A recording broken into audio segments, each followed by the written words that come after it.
வாழ்த்தி மகிழ்வோம்.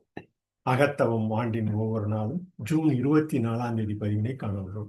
ஜூன் 24 பதிவாக நாம் ஒரு சொல்லில் கூற வேண்டும் என்றால் நெறி என்று கூறலாம்.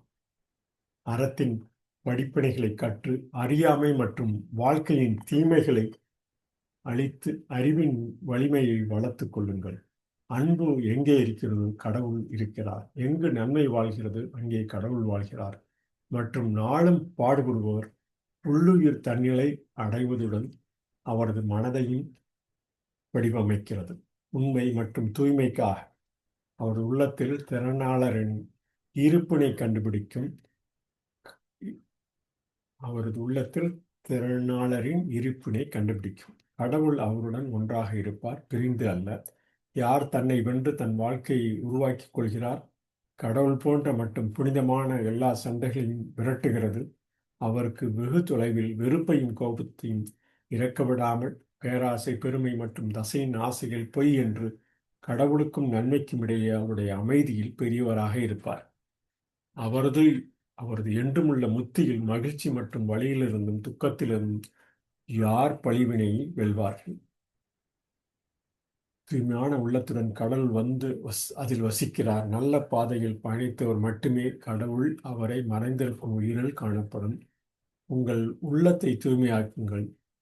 உங்கள் வாழ்க்கையை வளமாகவும் இனிமையாகவும் அழகாகவும் சண்டைகளால் அழியாததாகவும் மாற்றுவீர்கள் என நெறிமுறையினை கடைபிடிக்கும் அந்த ஒரு சொல்லிலும் ஜூன் 24 பதிவினை கூறலாம். அறத்தின் படிப்பினை கற்று அறியாமையை விலக்கி நாடும் நமது வலிமையை வளர்த்துக் கொள்வோம் என கூறி அவரது ஆங்கில பதிவினை காண்போம். We can say it in acrostic path.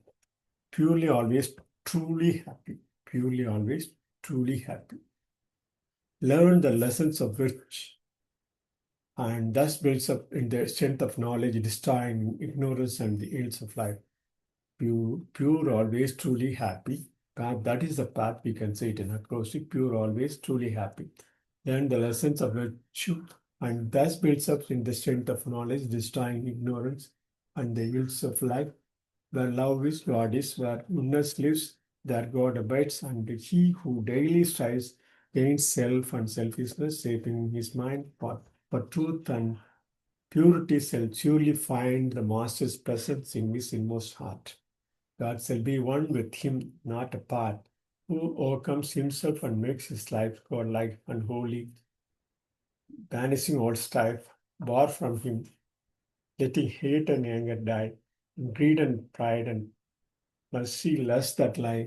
To God and goodness, great shall be his peace, happy and everlasting is release from pain and sorrow. Who doth conquers sin, to the pure heart comes God and dwells therein.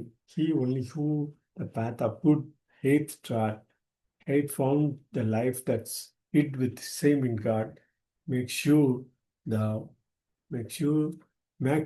thy heart, and thou wilt make thy life rich, sweet, and beautiful, unmarred by strife. What he says on June 24th. We can say it in acrostic, very simple.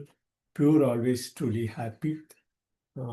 This சரியான நெறிமுறைகளை நாளும் கடைபிடிப்போம். June 24 பதிவாக கூறி இந்த 24 அகத்தவம் ஆண்டின் ஒரு நாள் என்ற பதிவினை நிறைவு செய்கிறோம்.